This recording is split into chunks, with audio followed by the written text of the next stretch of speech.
Welcome, ladies and gentlemen, to this Integrate webinar, Policy Challenges of Integrating Biodiversity, Conservation, Forest Management, the Way Forward. I'm Helga Pülzel. I'm a senior scientist at Boco University and appointed Assistant Director for Policy Support at EFI. Today we have 4 presentations from France, Switzerland, Germany, and Italy. And each of this presentation will about take 10 minutes. And then after this, we'll have some room for discussion. Before we start, I would like to go through the housekeeping rules with you. Currently, 74 attendees are in this Zoom. Due to this number, you will only see or hear the video from the panelists and myself. However, there will be room for interaction via the Q&A function. As soon as you have a question, please write this by clicking the Q&A and we'll read and go through them. Please keep your questions short and focused and also indicate your name and affiliation and which speaker you want to address with your question. In this meeting, we have also a special feature. Alex Jurker, a social scientist from the University of Freiburg, he's doing the graphical recording for us. And once in a while, we'll take a look to see where we are. Please note that this webinar is being recorded. So now I will have the honor to welcome the current Integrate Chair, Christoph Dürr. Christoph is the head of section called Forest Ecosystem Services and Silviculture at the Swiss Federal Office for the Environment, Forest Division in Switzerland. Christoph, the floor is yours.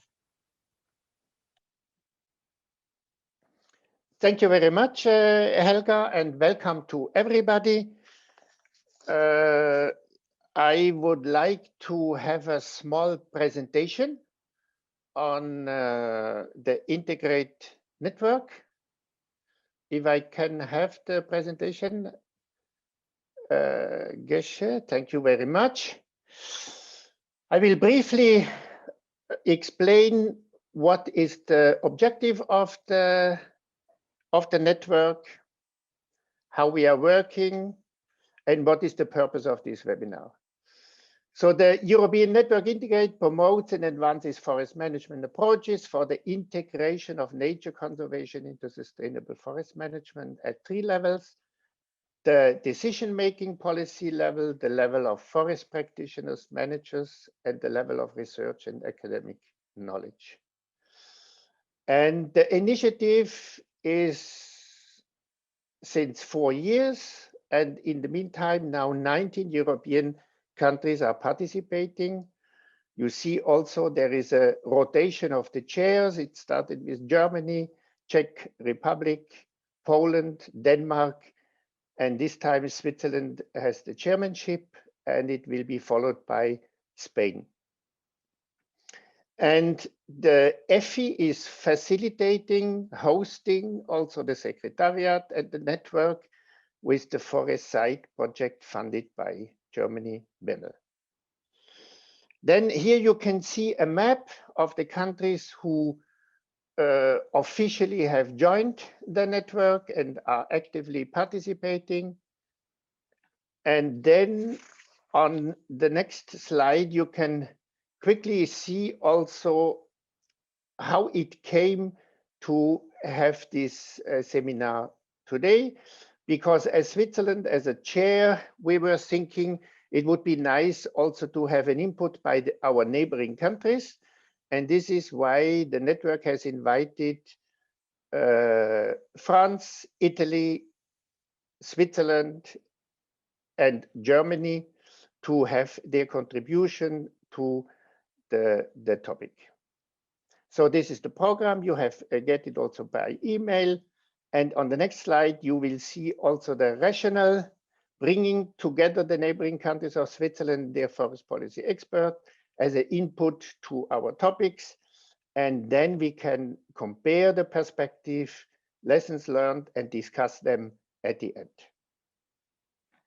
So and these are the guiding questions. You have received them also in the invitation. I will not going to read them again. And it is also a contribution then to the EU forest strategy. We will then again in our 19 countries, we will discuss them, and we will send also from the network, we will also send our input to the forest strategy. And this is why we are very happy that you are actively participating, explaining from your experiences and also asking questions. Thank you very much and have a good, interesting webinar.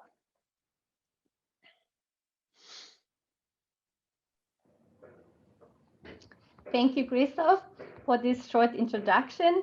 We will now go to our panelists. I'm very happy to welcome Iris Laurence. Dr. Laurence is a forest ecophysiologist and an advisor on European and international forest affairs for the French Ministry of Agriculture and Food. And now Iris will give her a presentation on the French approach towards integrating biodiversity conservation in forest management. Iris, the floor is yours. Thank you, Elga. Thank you. Oh, do you hear me and do you see my screen? If everything's okay? Everything's perfect. Thank you. Great. Thank you. So,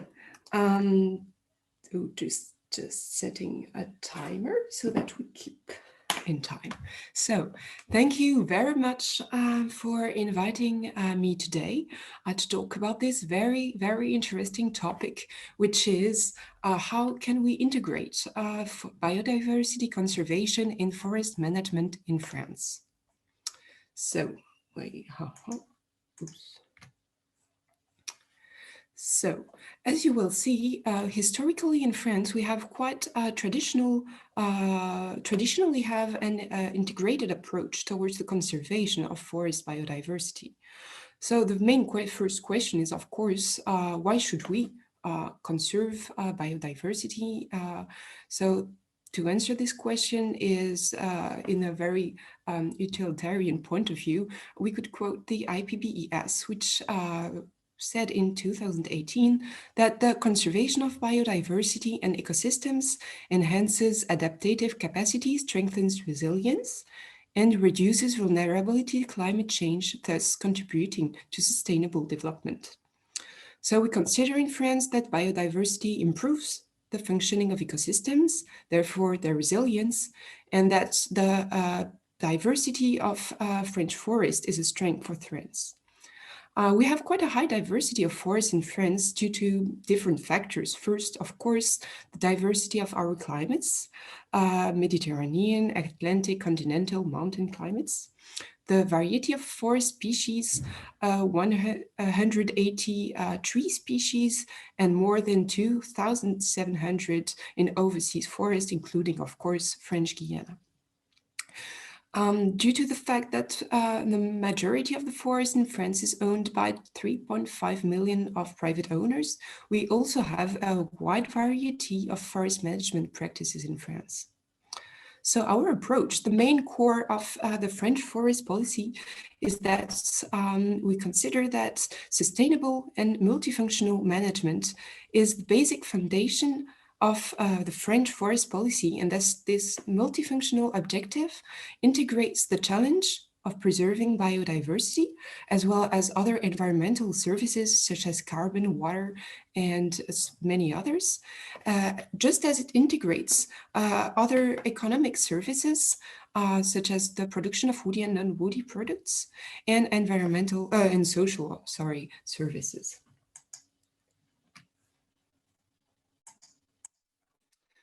So as you of course know, climate change is directly and increasingly affecting species and natural habitats. We think in France that forest management is a solution to mitigate climate change, that therefore it is essential not to deprive ourselves of such a solution within the framework of sustainable forest management to achieve our French and European climate objectives. So we consider that conservation of forest biodiversity is one of the three pillars of forest sustainable management. And as written before, this integrated approach is really the key. I just want to make a point about the fact that in France we prefer to use the concept of strong protection versus a strict protection that is sometimes used also, because we think that the human activities such as sustainable forest management that do not jeopardize the conservation objectives of the protected area for which these areas have been designed can be authorized.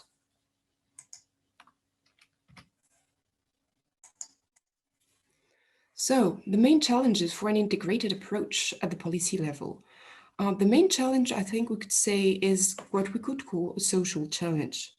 Indeed, there is in France, as in other countries, a strong demand for wood that might be increasing, but not always, which is not always accompanied by an acceptance of the harvesting of trees. There is also sometimes a misunderstanding between final cuts, which are followed by natural regeneration, and clear cuts that are followed by plantations. And very interestingly, a recent survey that was launched in February showed that in France, 46% of people interviewed thought that deforestation was the major risk to French forests. Whereas in fact, the French forests are their area is increasing every year about 50,000 hectares to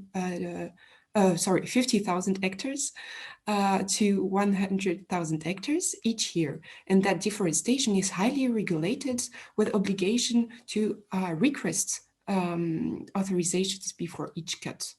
So we see that there are sometimes radical positions emerging in the territories, in particular in cities close to cities that sometimes block forest management. So there is a real need to improve dialogue with the society about sustainable forest management and its advantages. So how do we deal with that in France? At least on the administrative point of view, the French forest management is based on silvicultural framework documents, which implement the national forestry policy provided in the Forestry Code. So these documents are elaborated by public institutions, implemented at the regional level.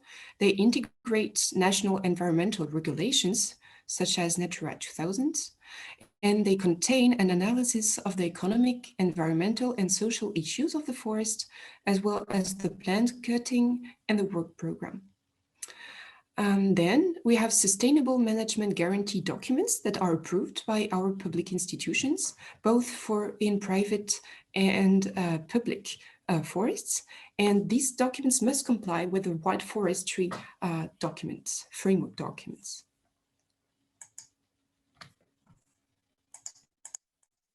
Yeah. So now if we focus on the management level, I would say that the main challenge by now is how to adapt climate change, forests to climate change and preserve woodland states as it is impacted by climate.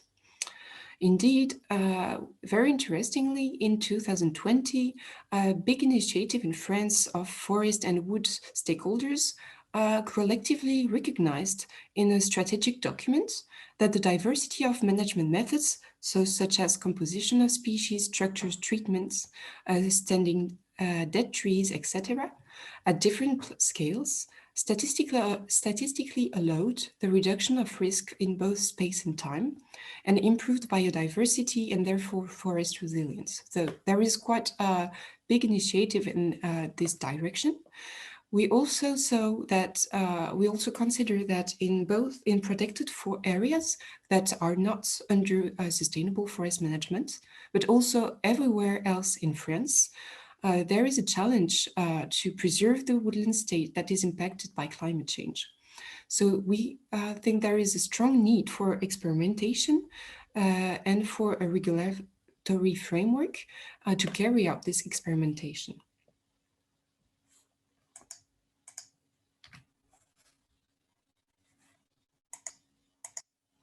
So now, my last point, what do we expect from the European policies? Sustainable forest management and multifunctionality are among the the existing tools in order to protect biodiversity in forests, at least according to us. So we think that sustainable forest management needs to be the main framework of the European forest policy. We expect a reinforced communication on the sustainable forest management benefits at the EU level in order to limit radical positions and other problems that we might face that might block forestry in France. Another point of work that could be interesting, sustainable forest management is today defined by a Forest Europe resolution, which is very useful, but it could also be the object of a new European definition that could be quite interesting. We also think that there is a real need for coherence between European policies, which really reflect that it is hard to sometimes reconcile all the services we expect from forests, such as the carbon in the LULUCF policies, biodiversity, forest policies, the forest strategy, and the new adaptation strategy, for example. Yes, of course. Predicting forest biodiversity in the future also implies that the forests are resilient, that the forests that host this biodiversity are resilient and adapted to face climate consequences. So therefore, France thinks that by an active forest management, we need to encourage resilience from the European forests, and it is now mentioned in the new adaptation strategy. And as it was mentioned in the Council conclusions that were launched in November under the German presidency on the future forest strategy. At last, we will also be interested to see what will be the means deployed by the European Commission to implement all these strategies. So I have finished. Thank you very much for your attention.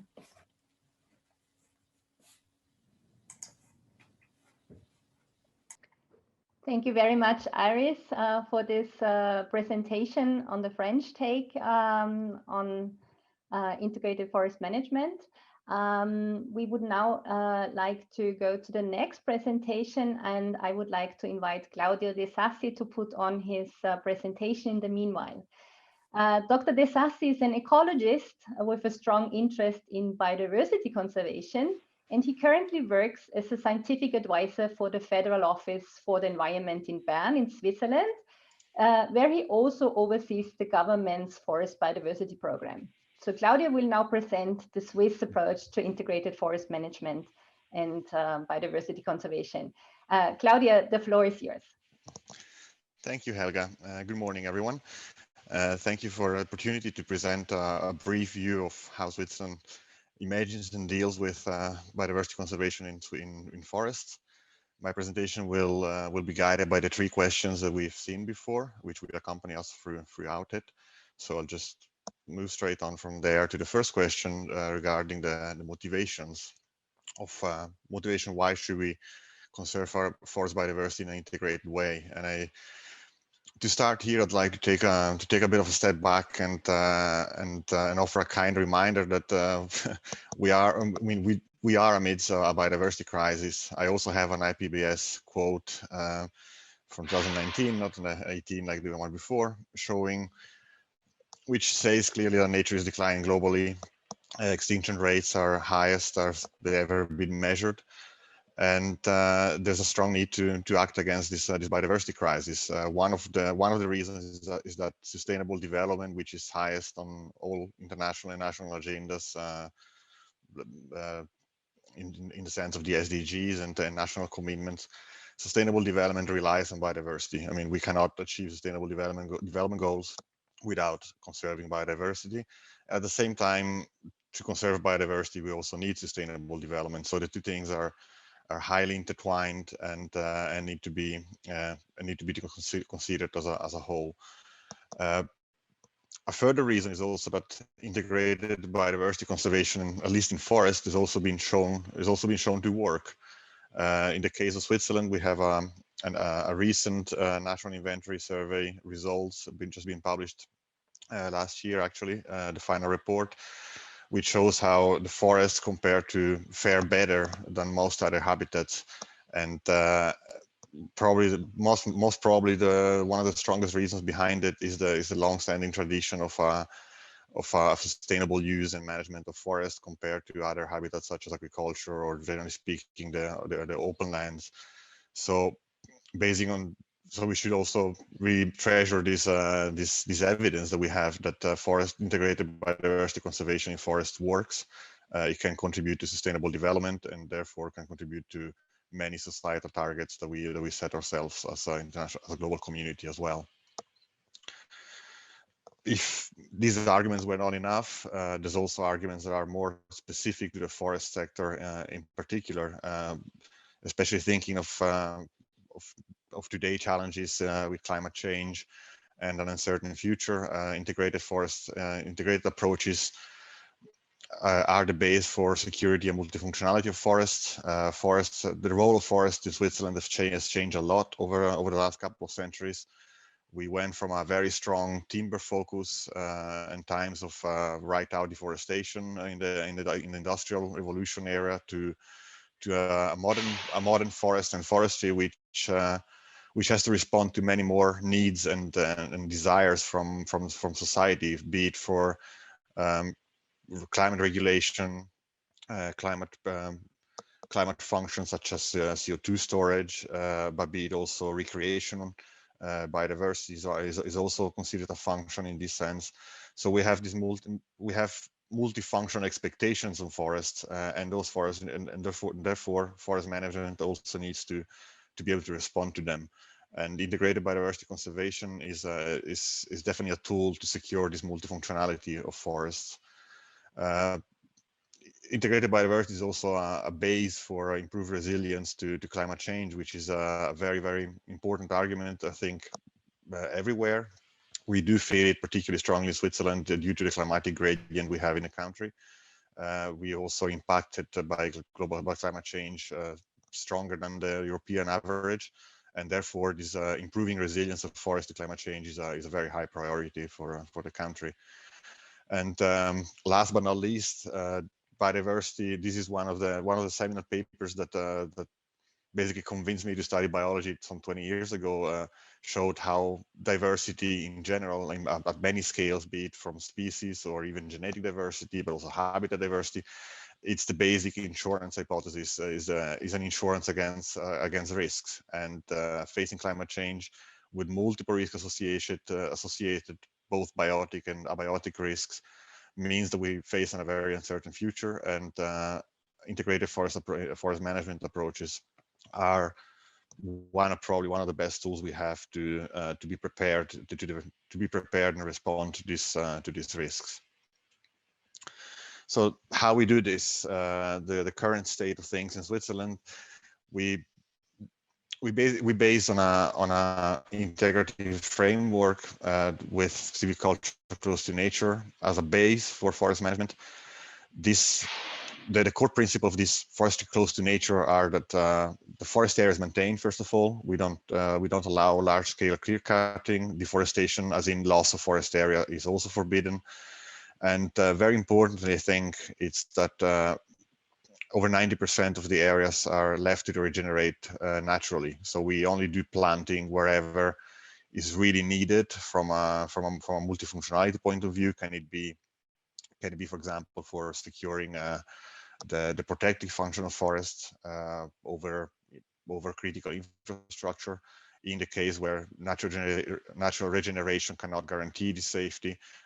We intervene with some punctual planting. We also have punctual planting for promoting species, ecologically important species, sometimes also economically important species, such as oak, which is kind of both really ecologically and economically important. And more with climate change, we're still a very contested debate on how much should we do to adapt to climate change, in terms of how much should we plant against how much we just leave natural regeneration to do its course, as we did over the last 30 years. but even in the face of climate change, we still hold by the principle that natural rejuvenation is key for the resilience and adaptation of forests. So together, alongside this integrative forest management, we also still need to do active biodiversity conservation, because there's some aspects of biodiversity conservation and natural regeneration of forests that cannot be covered just by this kind of sanft, sagt man auf Deutsch, so cannot be covered by this sort of gentle approach to integrated silviculture. We do need to undertake active forest biodiversity measures to tackle deficits of forest management. So, for instance, we know very well that certain successional stages of forests are not well covered by the typical silviculture, and therefore we have established a goal of 10% of forest areas as forest reserves, where biodiversity really has its course throughout the whole succession stages of forest. We also have other instruments that are reaching outside of forest, like inventories of peat landscapes. Alluvial forests are another important area at the intersection between forest and other habitat types. And we also have a program to promote rare forest association, natural formations, as well as historical cultural formation like food forest, which used to be very, very important in the past centuries, and they've created a variety of habitats that are very interesting and very ecologically very valuable, that however depend from a sustainable management. Especially these cultural heritage types of forests are now a bit passé. They don't have the same meaning as they had before. They don't feed the nation as they did during the wars or whatever. So they need a bit of help from the government to keep them up, both as a cultural heritage and also as a biodiversity value of forests. To do all this is obviously implicates many challenges at many different levels, which is our second question. I briefly discuss challenges at four different types of challenges: ecological, institutional, political, and also knowledge research challenges. So on the ecological side, one of the major challenges we have is the connectivity of biodiversity hotspots within forests, but also in the wider landscape, and within this idea of the ecological infrastructure framework, which we are now increasingly pushing. So basically the idea that the whole country needs to have a baseline, or like an infrastructure of ecological value that needs to be well connected. And of course, the main challenge here is also the intersectoral challenge between forest sector and all the other sectoral policies. Climate change still poses a great challenge. I think there are also chances for biodiversity, because one of the biggest ecological deficits in forests is in natural dynamics. Certain aspects of climate change can even contribute to this, but it's clear that climate change also poses toll challenges to forest management, especially in regions where we have stands that are not well adapted and that are shifting upwards and may not be able to track the speed of climate change. And finally, I think it also needs to be addressed openly is that so-called win-win situation and solutions, which are always sought, are not always possible. From an ecological point of view, it's not always possible to maximize biodiversity and for the protection function or production function. And the managing of these win-wins, which are more often trade-off than win-wins, it's something that will always be part of our job. It will always be a contested issue that needs a lot of dialogue and situative thinking, adaptive thinking, case by case.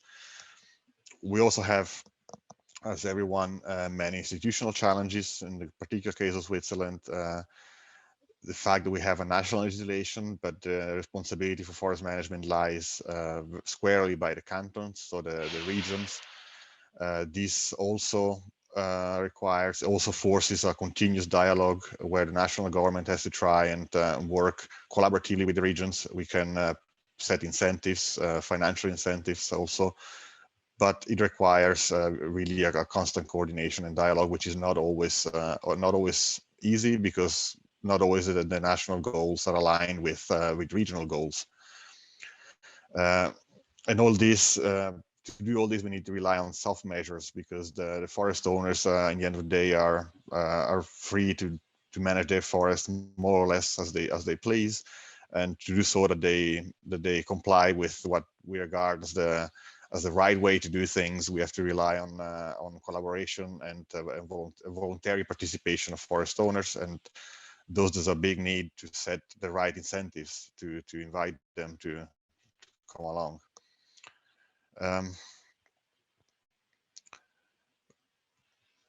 Further challenges, which have also been highlighted by my colleague just before from the French case, it's of course the financial support, promoting awareness and knowledge. We have a similar situation as my French colleague Iris just said before, about the perception of people that see any cuts of forest as something that it's basically on the same level as deforestation in Brazil, which of course is not, because we have a strong law that mandates forest conservation. But so the perception and understanding of the public, and the awareness and their understanding of what we're trying to do and what we're trying to achieve needs to be is also challenging, needs to be addressed. Political challenges, again, as always, mostly happens, as is mostly the case, revolve around financing. To secure long-term financing of forest biodiversity measures, there needs to be also a good perception at the societal and political level of the importance of it. And also, as I mentioned before, in the context of this national framework of connectivity, the intersectoral coordination between biodiversity in forest, outside of forest, forest as a sectoral, as a economic sector, and all the other economic sectors outside of forest. This coordination is key, and it's probably one of the tallest challenges, because it's a multi-stakeholder process that is not always where it's not always easy to obtain what you want, and where to set the limits, where to set the compromise. It's an art in itself that needs to be accompanied constantly. And lastly, we also have knowledge challenges, scientific challenges to science, which is called to give us the tools, to give us the knowledge and the challenge and the tools to face an uncertain future, especially in the context of adaptation to climate change. We have, in this sense, we have developed a few interesting tools over the last few years, like the Tree app, as we call it, which is basically a tool for managers to support the decision of what to promote, which species to promote and which species to not to promote for to obtain an adapted forest in the future. I invite you to have a look at these links. It might be something that your country may be thinking of doing, or is already maybe done in a different way, and we could all hopefully learn a little bit from each other.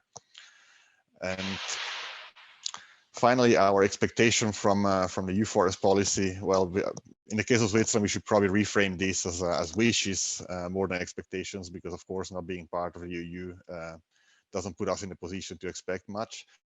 On the other hand, we always like to tell other people what to do, so here we go. What we would expect or hope for to see in the EU forest policy is, first of all, of course, to work within and expand upon common frameworks. We don't operate in a vacuum. The challenges that Germany has are probably not that different than the challenges that Switzerland has. So at an international level, we have guiding frameworks that can be very useful. We all need to operate within the Sustainable Development Goal. We all have signed multiple agreements also on biodiversity. At the moment, there are talks going on about the Global Biodiversity Framework post 2020, 2021, which should have a say, should be considered in the formulation of a EU policy, of course. More broadly speaking, what we wish to see is definitely a promotion of integrated biodiversity conservation, because going all the way back to my first slide, I think it's time to I would think it's time to sort of move on from the question of if forest integrated biodiversity conservation in forest management is a good idea or not. We know it is. We know it's also kind of a must because of the interdependency with sustainable development. So to me, the question is not not anymore the if, but rather the how. So how can we do this best? And I think this is a perhaps subtle but important shift to really embrace this idea as the way forward, and focus the discussion on how do we best obtain it, or how do we best implement it. And this, of course, also applies to EU forest policy, where I hope to see a policy that really helps promoting integrated biodiversity conservation, enhancing ecosystem services, promoting a multifunctional approach, and also giving space to platforms such as the Integrate network that really can help sort of break down silos and promote transversal collaboration between different silos, as is, for example, the EU and Switzerland not being part of, doesn't mean that we cannot collaborate and learn from each other on a different level. And ultimately, I think the EU forest policy as the EU itself can definitely and should definitely have a big role in the promotion, in the research and in innovation on the forest sector. In the case of Switzerland, for example, we know that we have to shift the whole production industry, the whole wood industry will have to adapt and shift towards more broadleaf instead of conifer, and attached to that, there's a need for innovation in the forestry sector, so be it on the forest management itself, but also on the whole supply chain, all the way to products that we buy. And I think the EU policy can really help here, showing the way forward and promoting innovation towards a forestry that is sustainable, that is integrated, but also still takes care of the economic needs and economic value of forests themselves. And ultimately, also I hope this policy will also have a big impact on the awareness front, as highlighted by my French colleague. There's still a big need to raise recognition and awareness of what it means to have a biodiverse, resilient, rich forest for the future. Thank you very much. Thank you very much, Claudio, for giving us this insight into the Swiss approach. Before welcoming Matthias Schwörer, I would like to encourage the audience to pose questions in the Q&A section. We have now more than 100 participants, so please don't be shy. Pose your questions in the Q&A, and we will come to these questions later on. Now, while Matthias Schwörer prepares himself to start his presentation, I would like to introduce him shortly. He's the director of the division of the European and International Forest Policy Division, within the German Federal Ministry of Food and Agriculture. He holds a master's degree in forestry of the University of Freiburg. And during his 30 years career, he has been involved in a broad range of national and international priority areas of forest and environmental policy.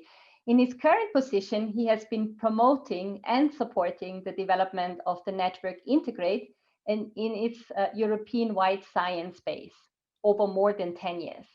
Today, Matthias will provide us with the German perspective, and since he will not use a PowerPoint presentation, I would like to ask Matthias now to give us his talk. Yes, thank you, Helga, for your nice introduction, and good morning, everyone. Indeed, I'm glad to be here to present the German perspective following the Swiss and the French one. Of course, there will be some repetitions, but as we know, repetitions can strengthen the message. As Helga says, I did not prepare a presentation, so you will have to rely on my words. And as the others, I will stick to the 3 questions which have been prepared for this webinar. So the first question, what are the strongest arguments for an integrated approach towards conservation of forest biodiversity? In order to answer this, I would focus on 4 arguments. To start with the first one, integrated forest management has already been the most modern way to conserve our forest ecosystems and the related biodiversity for many decades. Already with the development of close to nature forestry concepts in the early 20th century, German foresters and others did an important step, an historic step in this regard. Thus, consequently following up on the early classic foresters, and of course von Karlowitz's introduction of the term of sustainable forest management in the year of 1713. Today, half of the world is watching Europe as a region that does not rely on short rotation plantations, but grows tree veterans over 2 or even 3 human generations. Some 80% of German forests are mixed, and the use of natural rejuvenation is dominating over tree planting. So it is simply our responsibility today to further continue on that path. My second argument, integrated forest management is also the most intelligent way. Why is this so? First of all, like most of Europe's forests, Germany's forests have been shaped by human influence over centuries and are part of our cultural landscapes. Many forest species are the result of this cultural development and human influence on the landscapes, and some are even dependent on certain forest management regimes. Secondly, Germany is a densely populated country, and forests need to fulfill multiple functions, as was mentioned by the other colleagues as well. Most of German forests are also private or communal property, which is protected by our constitution, by the way, a situation quite different from most tropical and many other countries. Against this background, setting forests aside is not the optimal idea for conserving our forest-related biodiversity, and often that of adjacent lands even. Then my third argument, integrated approaches are also the most powerful way to conserve forest-related biodiversity, for the simple reason that they can be implemented on the whole managed forest area of a certain territory, and not just on 10%, 20%, or 30%, or so on. As science tells us, and we are glad how this work is promoted in the network Integrate, conservation of biodiversity or the concrete protection of certain species can even achieve better results as setting aside if done in the framework of sustainable forest management. So the right combination of approaches is needed instead of simple solutions. So my fourth and last argument is that integrated approaches are also the most responsible way. And this is in terms of our global ecological footprint. This is true since we do not transfer our consumption pressure to other regions of this world where they tend to cause greater harm than under the well-controlled conditions like here in Europe. It is worth noting in this context that according to scientific analysis, the EU will face a 40% wood shortage by 2050 if it follows a strong protection path on 30% of the land demarcated as protected areas, as envisaged under the current EU biodiversity strategy, 10% of which strictly protected, including all primary and old growth forests. So these were my 4 arguments in response to the first question. Now the second question, what are the main challenges for integrated approaches and how are they addressed? Here I would say, like the colleague before, that of course there are multiple challenges for integrated approaches. They are of course more complicated than just clear-cut forest. First of all, one needs to say forests are under climate stress. Both the French and Italian colleague, of course, mentioned this already for understandable reasons. Much more than other living organisms, old growing trees suffer from it, as we know. So silvicultural treatments need to take this into account. All silvicultural treatments. Then we need to raise awareness and knowledge on all sides.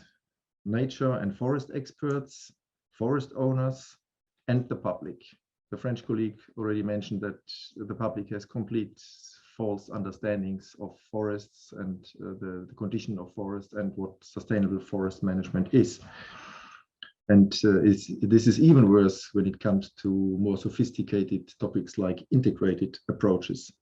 So we need to raise awareness and knowledge, and we need to demonstrate that there are quite efficient methods to optimize the balance between ecological and economic values in used forests.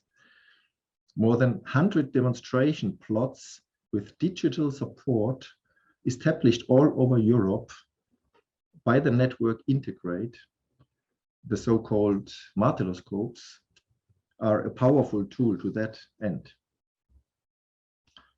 Ultimately, for enhancing integrated approaches on large areas, including in communal and private forests, we need much more efficient and pragmatic payment for ecosystem services schemes, tailored for millions of small forest owners and diverse situations, and creating real economic incentives instead of introducing new bureaucratic barriers. So Germany, as the EU, is currently developing its new national forest strategy, and all these aspects will be crucial ones in order to continue on the path of close to nature forestry, while of course also in respect, working in respect of the two EU strategies on biodiversity and on forest. So there are political choices to make. Setting aside historically grown old cultural forests for biodiversity needs profound scientific scrutiny and impact assessments to judge whether this solution is the wisest decision for large areas. So now the third question: what do we expect from the EU policy? As the colleagues mentioned, Germany had the EU presidency over the last half year.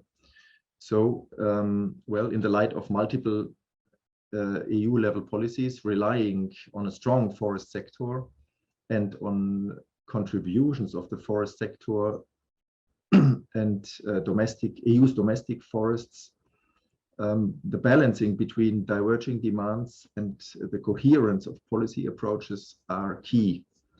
So the member states, through Council conclusions of 10 November last year, have made a clear request to the Commission for a balanced and comprehensive forest strategy with 3 focus areas for the coming years: the one on adaptation, one on biodiversity, and one on the role or contribution of forest to the bioeconomy. For the reasons already described, the setting aside of forest is not the ideal solution for biodiversity protection in Europe's forests under these circumstances. Instead, the EU forest strategy should take into account and build upon the vast amount of existing expertise, lessons learned, and tools available and compiled inter alia by the European network Integrate. We also need to accept the great diversity of forests throughout Europe, which comes with a great diversity of necessary approaches to the conservation of biodiversity in order to maintain flexibility. The already existing broad range of forest practices should be discussed in the Standing Forestry Committee with the aim to enhance their application in all member states. Such an activity should be accompanied by discussions on the design of future support schemes to make them as efficient as possible. And lastly, reporting and exchange would lead to continued joint learning of member states, and thus to further improvements in the framework of sustainable forest management. To come to the end, Germany and other member states will evaluate the Commission proposals which are to come in the next weeks against these and other expectations. Thank you for your attention. Thank you very much, Matthias, for these insights. I would now like to introduce the last speaker, Marco Macketti. Professor Macketti is full professor and chair of forest management and conservation at the University of Molise and head of the Laboratory of Forest Ecology and Geomatics. At the national level, he's currently president of the Fondazione Albertalia. There's many more functions that Marco holds. I would only want to highlight one more. He's also the chairman of the board at the European Forest Institute. Today, Marco will make a presentation on the Italian approach. And Marco, the floor is yours. Thank you, Helga. Can you see my screen? Yes, we can. Okay, thanks a lot.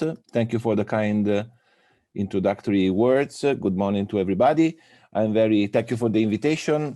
I'm here also on behalf of our General Direction of Forest at the Ministry of Agriculture and Forestry. I'm sorry, Marco, to interrupt once again. We just see a smaller part of the presentation. Maybe you can increase it. What's happened? The presentation, can you go to presentation mode maybe? Yes, I'm. Yeah, no. Let's try again. What happened?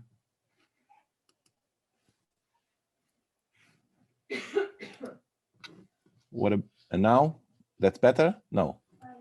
It is the same, probably use two screens, but if this cannot be fixed, then we leave it as it is because it is readable. That's strange. Yesterday and in the last rehearsal we tried, it was okay.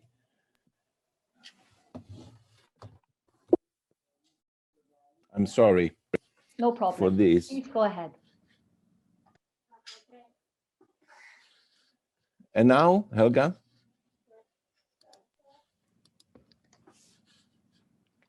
There is no changes. No changes? No, that's something bigger. Geshe just problem. offered to do something. Maybe Geshe can fix this. Okay, let's go on. I see that now the. Can you see the screen now? I closed one screen. No. We can see the screen, but it's still small, and we can see the PowerPoints on the side. Okay, let's start again. Interrompi condivisione.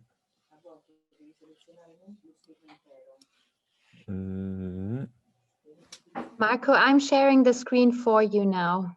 Okay, and you can just say next slide, please, when you're on the next slide. Perfect, that's good.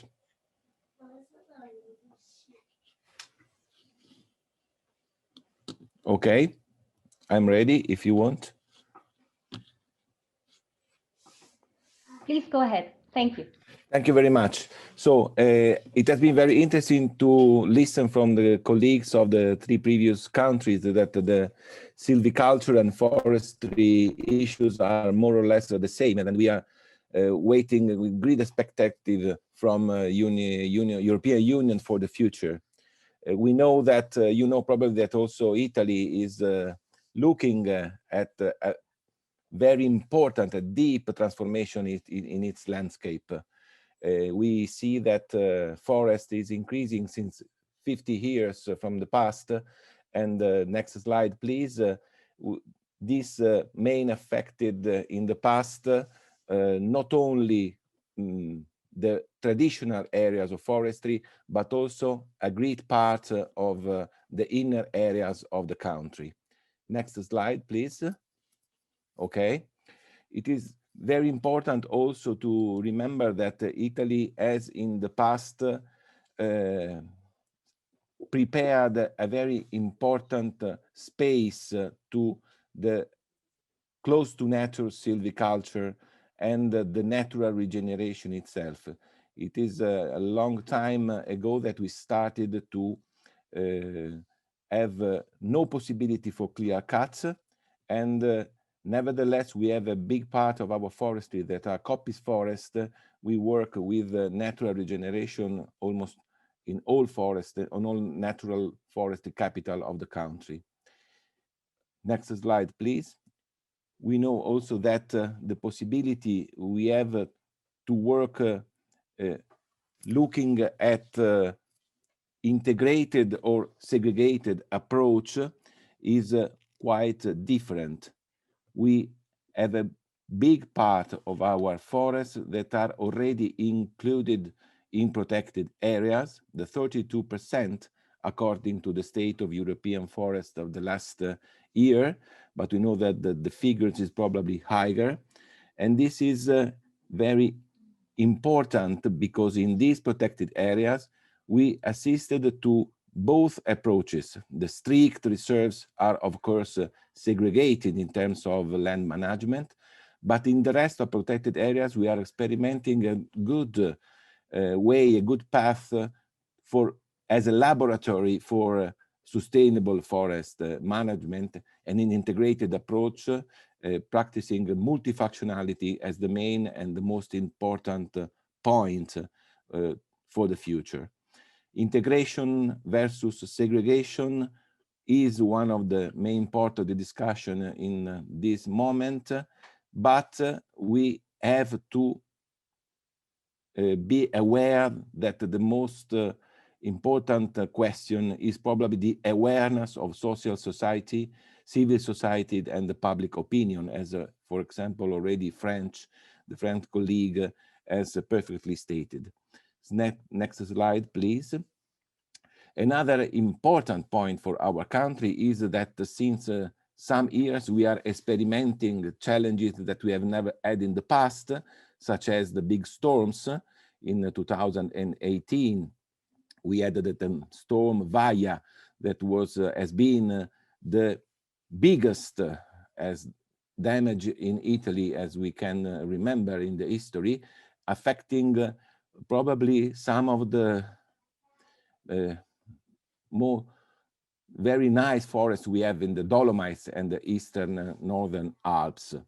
Next slide, please. This is a new challenge for our silviculture, for our forest system, because we have also the big problem of fires. You know, probably as the diversity of forest type, we have several possibility to and several problems to face, and we will have them in the future again more and more.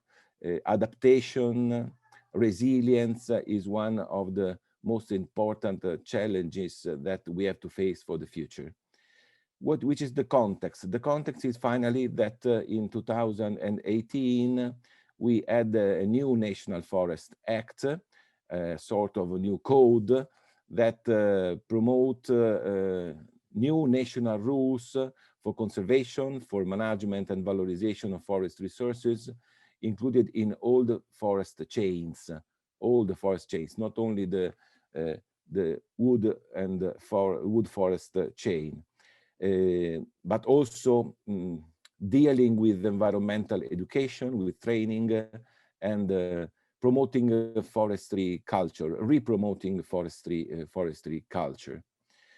This National Forest Act foresee a new national forest strategy that is in these weeks being discussed with the public at the ministry, at the national level, and is really a crucial point now to link and collect and to coordinate the national forest strategy with the other strategies we already have: biodiversity, adaptation, bioeconomy.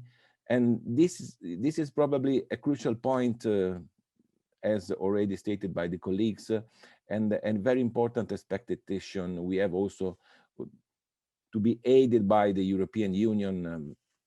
In this sense, the European forest strategy will be very important for the member states in our opinion. Next slide, please.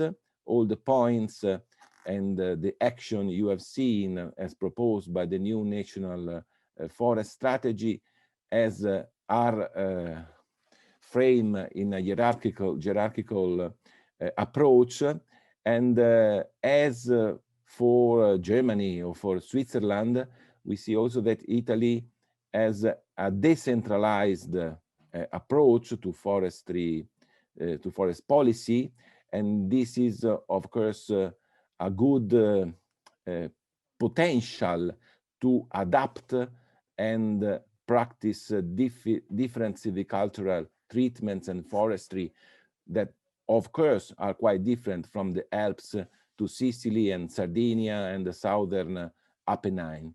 But we have to face a need of continuous coordination with the regions, with the regional forest services, and with the different priorities that at local level the administration gives to the sector, to forest.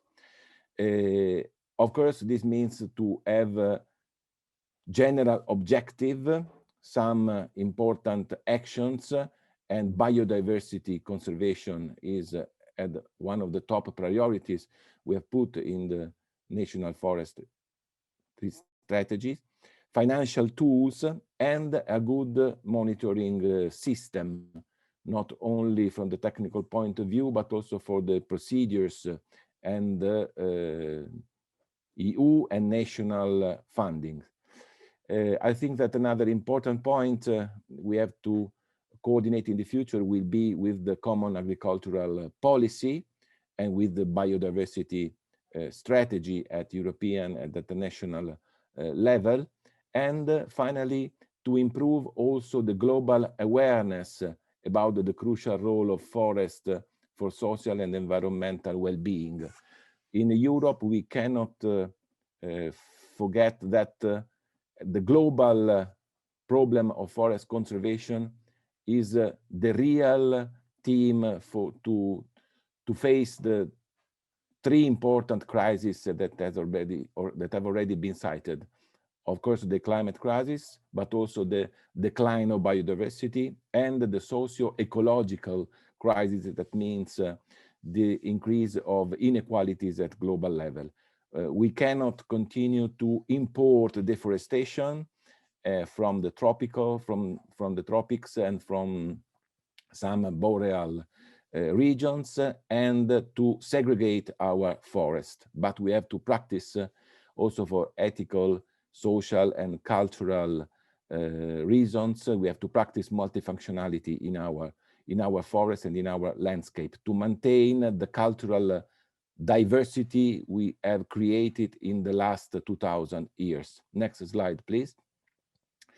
So biodiversity conservation is at the top priority, as I have already seen, mainly for 3 points that are the monitoring of this diversity, that is not only an ecological, but also a cultural diversity, to promote resilience, and adaptation and resilience are, of course, quite linked, as already said by the other, and promote the forest functionality at all levels, from the landscape level to the microhabitats. In this sense, for example, we have proposed in the National Forest Strategy a new tool for management, and this tool will be the forest management plans at landscape level, not at stand.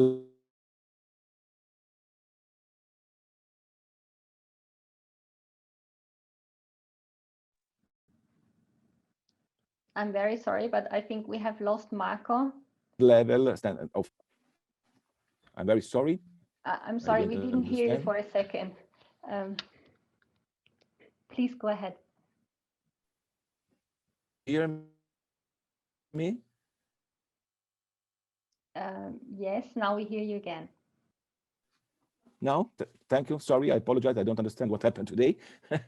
But last point is that after the promotion of resilience and forest functionality at all the levels, from microhabitat to landscape, we have also to enhance the complexity of forest structure, to preserve this complexity and to promote it at standard landscape level. So the idea to promote the new tools of management, such as the landscape level forest plan, could be a very important new for the future at in our country. Next slide, please.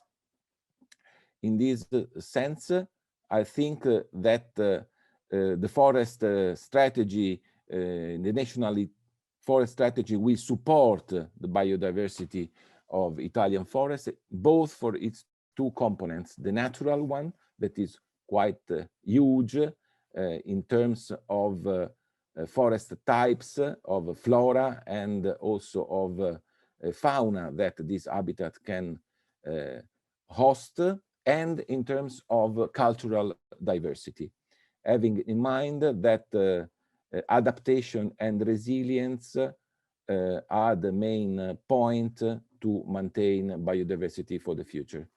Thank you for your attention, and sorry for this logistic problem. I really don't understand what happened. Many thanks, Marco, and there is no problem. We could solve the technical issues easily. I would now like to lead you over to our discussion and encourage you to add more questions to the Q&A, but to give you more time to put your question, I would now like to ask our graphic recorder, Alex Churka, to share his screen and briefly comment his drawings, please.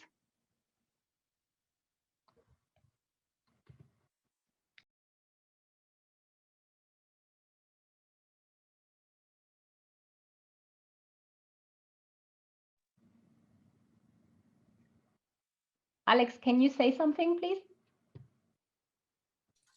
Hi, Helga, and everybody. Yeah, thank you for this very interesting discussion. As you can see, I've been trying really hard to keep up with all these interesting discussion and collect ideas. So as you see here, we have 3 circles. The first one is the strongest arguments for integration, the main challenges, and the expectations from EU forest policy.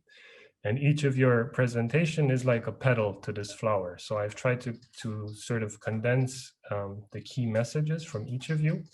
And in the very middle, as you can see, I have left this big, nice circle where I hope to now really focus in the last minute and collect your key messages. So what we would like to communicate on the outside. So this is just a visual trying to connect everything under one hat. And by the end of this day, you will receive the whole mind map, and hopefully you will also make some comments and adjustments so we can make it really comprehensive. So that's it from my side. Many thanks, Alex, for letting us see your work. I'm truly impressed. Now we'd like to go to the discussion, and I would like to open the floor to the panelists. There is 3 types of questions that came in so far. One on compensation of forest owner, one on payment for ecosystem services and good practices, and one on the increasing demand of products from forestry, while also having to maintain forest conservation. Maybe for the first question that came from Fritz Morn and Luke and Thomas Kreitscher, could I please ask the panelists to share their views on the compensation for forest owners? Maybe Christoph, you can start because you already said that you would want to answer this question live. Yes, about the compensation. I mean, in Switzerland, we have a mechanism where between the federal and the cantonal level, we are making a 4 years program, which is then agreed by the two, I mean, by the federal and the local governments. And also money is, I mean, funds are shared for different work in the forest. I mean, one is on protection of forests. I mean, we have a lot of protective forests in Switzerland who are protecting from erosion and avalanches and so on.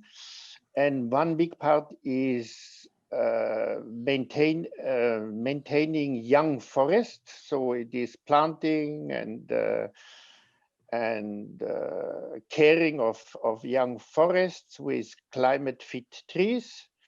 And then we have also a scheme for biodiversity conservation, where forest owners are compensated if they are actively promoting biodiversity conservation, like, for example, promoting oak forests, promoting rare species, promoting old growth forests. So this is all agreed by the federal and local governments, and then it is implemented and evaluated, and the cantonal governments are managing the funds together with the forest owners. So it is like an offer by the government. I mean, they are not forced, but they are compensated in case they are actively doing something for biodiversity conservation. Thank you, Krista. What I can, yeah. Does somebody else want to comment these questions? Can I say something? I do not think that compensation will be the best way to promote integration in the future. Compensation means to give money for something to be segregated, to be lived as it is, to natural evolution. And this means that we have to accurately choose what to leave to natural evolution in our landscapes. We have to promote otherwise, I think we have to promote the return to the countryside, especially for countries like Italy, where the forest geography is quite similar to the mountain geography. We are facing a problem as the abandonment of fragile territories.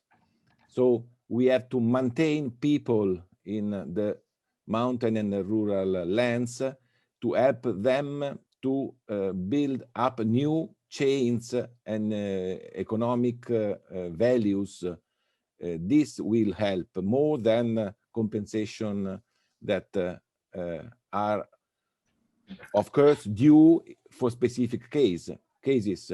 We have it, for example, for Natura 2000, as of course all Europe, and this has to be in some case adapted to new way of silvicultural treatments and to enlarge, but that would not have to be the main way to preserve biodiversity, and especially in the discussion with the civil society and the public opinion. We have not to pass the message that to conserve biodiversity, we have to compensate owners. This is my opinion. Yeah, maybe if I quickly can react to that, I think this is very interesting, because it's, of course, it is a question also of society. I mean, this in the case of Switzerland, I mean, for the society, it's very important to have a forest which is protecting them from avalanches, erosion, and so on. And 50% of the forests in Switzerland have this protective function. So the society is extremely happy and ready to pay something to the forest owner just to make sure that these forests are maintained. Otherwise, I mean, the forest owner has no interest. The forest owner doesn't care if the forest is not protecting the infrastructure below and the human beings. So there is no other way in Switzerland to do that. On biodiversity, it is in many cases quite similar. And I can tell you also in rural areas, I mean, this compensation in forestry, they are really for the forest owners the main driving force to maintain their forest. Otherwise, they would just leave the forest growing. So, thank you. I could maybe also add some words from the German perspective, as far as I can say something, because we in a federal country, of course, we have many different approaches to that in the federal states, and there are pragmatic approaches. I believe that we, as I said in my presentation, we also need to intensify our cross-learning on these approaches in order to enhance the best ones and enhance their application all over the country and all over Europe. So build on the best possible experiences. But what needs to be said is that we need to differentiate between general compensation mechanisms, which we of course are also discussing in Germany for the climate function and for many other functions of the forest, in order to avoid rural exodus, so people giving up their forests, people leaving rural areas because everything is just prohibited and there is no economic income from forests, and they are not allowed to do anything, and so on. So general compensation of society for forest owners is in need, and by the way, also a legal demand in Germany at least. But we need to differentiate this from real incentives, which we need to create for doing specific activities in forests to conserve biodiversity. And this leads to the next challenge. This is the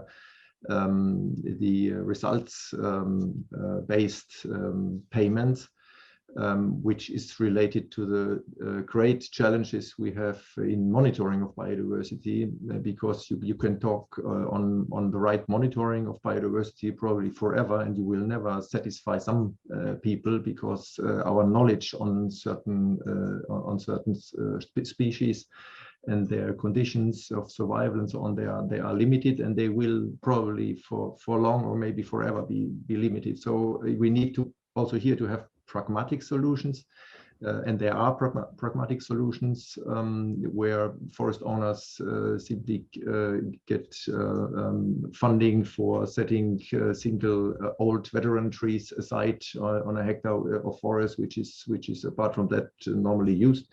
So they simply set this aside for 10, 20 or 30 years, or for the rest of the age of the forest stand. Specific trees are selected for that, with a lot of microhabitats and a lot of perspectives of conserving biodiversity. So these are very concrete examples. Without knowing exactly the result later on. But as I said, we need to be pragmatic. The forest owner has the choice to cut it today or tomorrow, or to have it standing in a tree 100 years old or 150 years old. So here we can offer him money to have it there for the next decade at least, maybe even 2 decades, and that's fine. So why not going pragmatic ways like this? Thank you. Thank you very much. Yes, I agree very much with Matthias. Incentives are quite different from compensations, and are the right way we have to promote and follow. Thank you. Okay, thank you very much. I would now like to give the floor to Tina Veltainen. She poses a question on the definition, on the update of the definition of SFM. Tina, the floor is yours, if Geshe allows. I did allow. Okay, thank you. Okay, well, I sent a question to Iris, and it is in there in questions and answers. How would you like to update the definition of sustainable forest management? As I think that we have a very good and strong definition in Helsinki Resolution H1. I do agree that at the international level, we have a weak and too general definition, I mean, within the UNFF. Thank you. Thank you, Tina.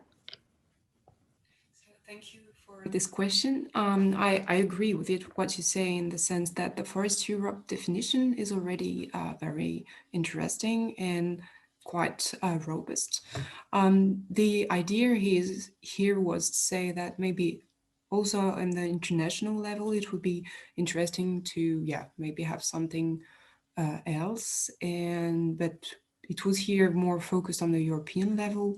And it was also the idea of saying maybe it's time to think also, how to say that, it could give a framework to think again all together on a definition of what we call sustainable forest management, in particular in the context of, how to explain that, the fact that not everyone trusts not all people, especially not all stakeholders, trust what we put inside sustainable forest management.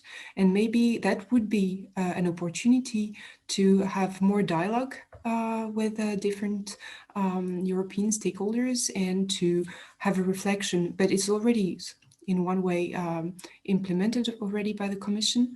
But that could be a way to think all together on this definition and maybe show that sustainable forest management might be a solution and is not always only a way of hiding environmental objectives behind this definition, saying, yes, we're doing sustainable forest management and that will be enough to do everything.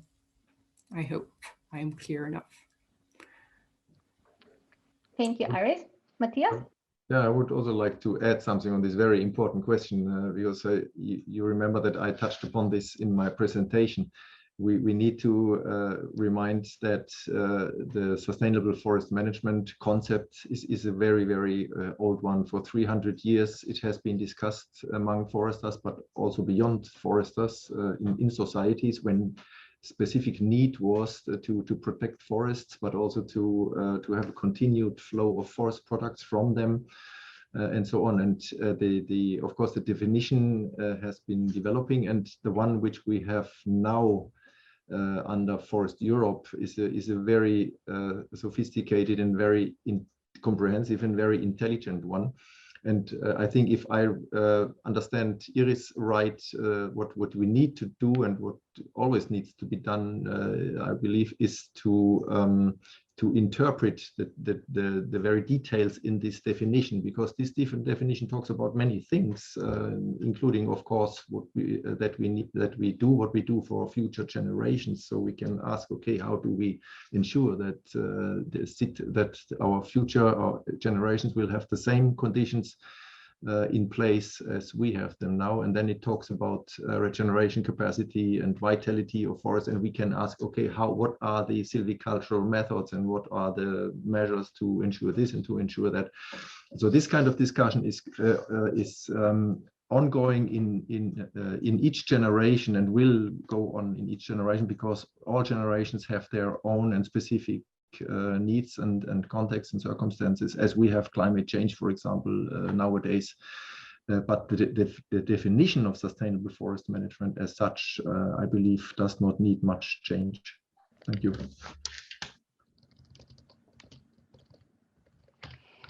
Thank you, Matthias. I would now like to give the floor to Nathalie Hufnagel-Jovi, who had a question to all panelists. Gesche, can you please? Yeah, she's a panelist now. Ah, okay. Nathalie, the floor is yours. Can you hear me? Yes. Okay. Yeah, because I'm increasingly puzzled about the top-down approach that the European biodiversity policy is taking. And the last example of this is now the recent biodiversity strategy that is taking the kind of proclamation status on what has to be done and what kind of percentages. And so I wonder how these good examples that you have shared today with us can have more influence on this policy design, and how we can somehow hook this experience in the integrate network more on the political level. So maybe leave this kind of information exchange between practitioners and really hook it on the political level, so that we are coming to a more horizontal policy design and stop doing this kind of demotivating top-down approach. So I was looking for some guidance from you, how we can maybe start this for then the biodiversity strategy 2040. Thank you. Many thanks, Natalia. Please, I would like to give the floor to the panelists. Well, maybe. Yeah, yeah, Christoph, I just wanted to say maybe I start because Switzerland is not in the EU. Yes, please go ahead. I just wanted to say then something as a chair of the integrated network, but of course you are a member of the EU, which I'm not. So please go ahead. You are first. Yeah, of course, this very important question can only be answered by the Commission and the member states. As I said in my presentation, the view of the member states has been put on paper in the Council conclusions of November last year. So there are clear expectations how to work out a comprehensive and coherent forest strategy, including a focus on biodiversity, so the topic we are talking about today, but without giving up the multifunctionality of forests. So we simply have to wait what the proposals the Commission will come up with. But it also needs to be said that member states were quite proactive in proposing a more active approach at European Union level, which is not self-evident because, as we all know, the competence for forest policy and forest policy development lies with member states, not with the Commission.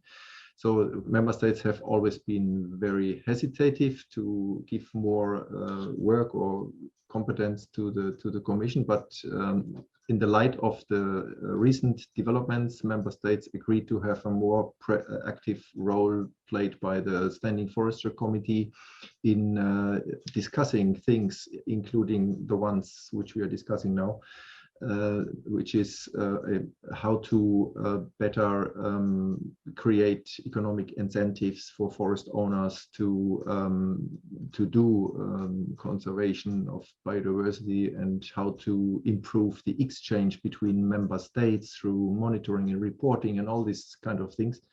So there is a greater appetite today for a bit more open coordination at Brussels level without shifting the competence to Brussels. So there is time for more cross-learning and for enhancing work also on biodiversity conservation at European Union level.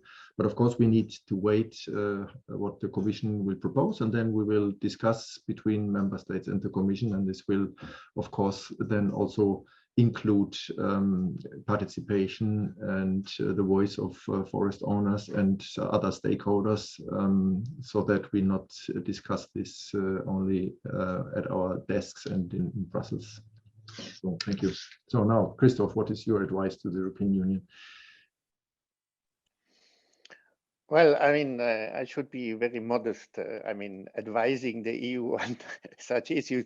I just wanted to explain that in our network, at least with our 19 countries, what it was last year, it was a big topic, how we can also give our input to the EU forest strategy.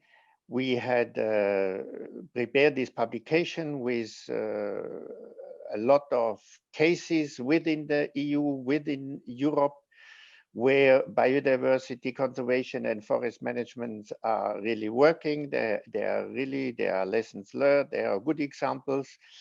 And then we had a webinar working on that. And we will also this afternoon, we again will have in the integrated network, we will discuss how we will then send our messages, our lessons learned, our good experience of sustainable forest management, of integrating biodiversity conservation, how we will give this as an input to the Commission on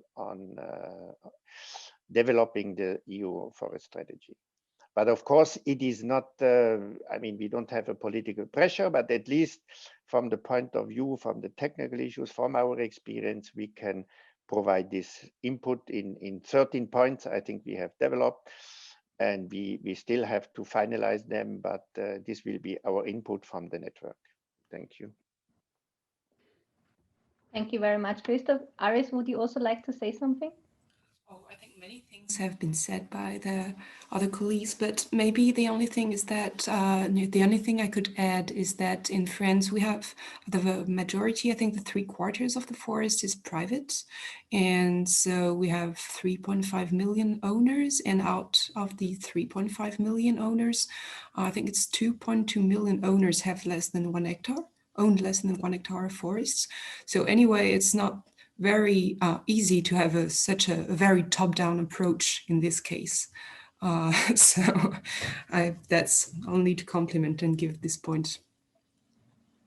Thank you for adding this perspective. Marco, I see you want to say something as well. Just to say something, I agree with everything the colleagues has already said, but just a point starting for the question that say that there is a top-down approach for biodiversity strategy in Europe. Okay, something more. Just to think that biodiversity means not only what is inside forests, but also the linkages between forests and the other landscape surrounding the other land uses. Try to think, for example, to open areas. We are losing clearings, we are losing prairies, we are losing several open spaces in forest landscape. For example, in the central and southern Mediterranean mountains. And this means that we have to link strictly the forest issue with the agricultural issue. And this is a point that we cannot do at this moment in the at the Commission, because as Matthias said, there is something, this has always been a tricky point. Who have to deal with forest, the member states. Otherwise, the agricultural policy is made in Brussels for all the states at the Commission level. This big point affects biodiversity conservation for several habitats, for several ecosystems. Just to think to this point. Thank you. Don't know if you agree. Thank you, Marco. Unfortunately, the time is up. I see that the auditorium is heated up and would have a lot of more questions. I apologize, we cannot take them all. I would like to thank the panelists for their exciting presentations, and I would also like them for being ready to answer all these questions. I would now like to hand over to Georg Winkel, who is the head of EFI's governance program. Georg, the floor is yours. Hello and good morning from my side. I hope you can hear me. Thank you very much for great moderation, Helga, and for really great presentations and discussions.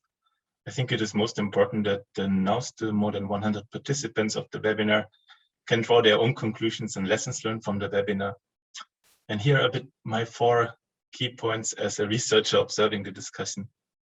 Well, first of all, I think the importance of the general approach of integrated forest management, multifunctional forest management in a landscape perspective and in the context of SFN has been confirmed in the webinar. We heard a bit different terminologies and concepts in the different countries, but in the essence, it's about the same. It's about this idea to balance and integrate, especially with things like climate adaptation, wood production, societal demands, biodiversity conservation. And it was really interesting to see also the different perspectives on similar issues presented by the speakers and the discussion following up. It is important, I think, from the perspective of research and someone who is working in also social science research on the issue, that balancing also implies that we're not only dealing with win-win situations and synergies. We see many synergies, and these are one of the strongest arguments for the approach, but we also see win-lose situations, there are trade-offs. And I think it's important to make this balancing that implies trade-offs as clear as possible, also in the context of complementary concepts, such as strictly protected areas. And I think we have heard clear statements from the policymakers on that. And from a scientist perspective, it is really important to go back to the evidence and to understand what are the impacts of different strategies, also on different, what we may call forest functions, or with the more modern talking language, ecosystem services. And for policymakers to further work on the concepts, we have seen a lot on this. It was really, really interesting. And also on not only concepts, but also inclusive implementation. And you all do this, and it's really interesting to follow that. Second aspect, it was highlighted by several speakers. I think this issue of public perceptions and the society-forestry interface and the need to improve dialogue and possibly transparency. And this is in our research, also with many other research institutions in Europe, one of the key questions that we know from public perception studies. There's a strong preference amongst the European society for forest as a nature. And there's, of course, always diverse views. And there's also a diversity of viewpoints amongst forest managers and forest owners. There's great interest in these questions. I think this needs to be really said. And it's a key question, perhaps, for the future of integrated concepts specifically, to bring this together, to bring society together and to bring forest policymakers, but most important also forest managers, forest owners together, and to bridge what was, I think, mentioned by some speakers, a sort of gap between societal expectations and possibly also understanding and forest management.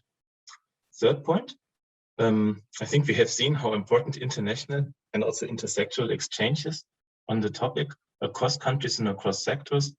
And I'm really, it was really a great idea by our Swiss chair to also work with the, let's say, Switzerland as a country where different forestry cultures and conservation cultures also meet. And that was really interesting, really grateful for our Swiss chair for bringing this idea up. And fourthly, I think we all have seen interesting ideas on EU forest policy and the EU forest strategy. There was this interesting discussion about an updated SFM definition, but also highlighting the Helsinki definition that is indeed very inclusive and very well elaborated. There has been the issue of coherency. And from a researcher perspective, I would just, and also I should not forget the interesting discussion about the funding. There were also interesting questions in the chat from different policymakers. And from a researcher perspective, I would just say, dear policymakers, really great ideas. Please continue discussing and use the opportunity now of the further evolving European forest policy framework to tackle these issues and to move on towards multifunctional forestry and integrated forest management in the context of SFM. Well, if you're interested in these questions and if you are of a different opinion than I was now in my wrap-up, please use the opportunity. First of all, there's a series in the Integrate network to discuss on these questions further. We will for sure organize follow-up events on different topics or similar topics in the context of the always emerging and evolving European forest policy framework, but also beyond the European perspective. And if you're also interested over the hopefully silent Easter break to read a bit, there's some interesting publications that I would like to advertise for. I think it was Christoph Dürr already saying that there's an exciting book where more than 130 forest management practitioners and forest researchers and policymakers have put their heads together and wrote down in more than 600 pages what they think about integrated forest management approaches in different contexts in Europe, coordinated by the Swiss WSL Institute, together with EFI by Frank Rum, Andreas Schuck, Andi Rekling. It's really worth reading because it goes down to the practical level of forest management and talks about how to deal with these issues we've talked about today on a very practical, on-the-ground level. There's also work that we did on drivers of integrated forest management, really trying to understand what determines decision-making, again, on the ground of forest managers and forest owners, being also, and I think that was highlighted by some speakers, with different forest policy incentives.